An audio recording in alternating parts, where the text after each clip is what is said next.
রাখ তোদের family card.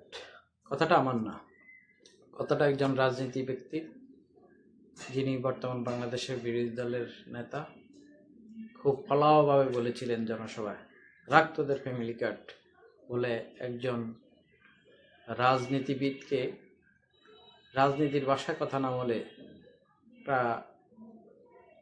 সন্ত্রাসী স্টাইলে বেফাস কথা বলে যে কটূক্তি বর্তমান প্রধানমন্ত্রী তারেক রহমানকে করেছেন, সেটার প্রতিফলন তারেক রহমানের প্রতিশ্রুতি, মাননীয় প্রধানমন্ত্রীর নির্বাচনী প্রতিশ্রুতি, ফ্যামিলি কার্ড, দেশব্যাপী ফ্যামিলি কার্ডের বাস্তবায়ন আজকে জাতি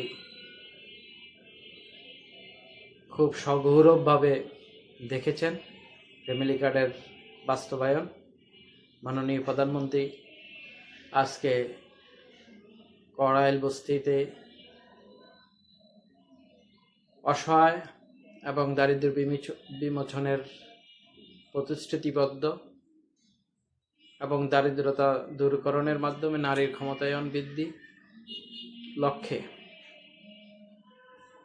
ফ্যামিলি কার্ড নারীর হাতে তুলে দিয়েছেন। এটা খুবই একটি প্রশংসনীয় দাবিদার তো বটেই, এবং পাশাপাশি মাননীয় প্রধানমন্ত্রীর নির্বাচনী ইশতেহারের অন্যতম প্রতিশ্রুতি বাস্তবায়ন দেশবাসী দেখতে পেয়েছেন। দেশবাসী খুবই আনন্দিত এবং মাননীয় প্রধানমন্ত্রী তার এইভাবে পথ চালাকে যেভাবে আরও গতিশীল করে তুলতে পারেন, সেই দোয়া দেশবাসীর পক্ষ থেকে থাকবে।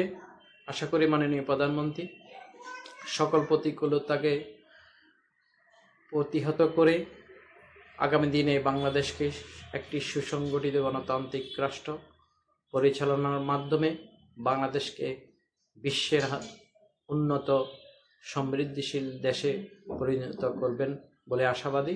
সবাইকে ধন্যবাদ।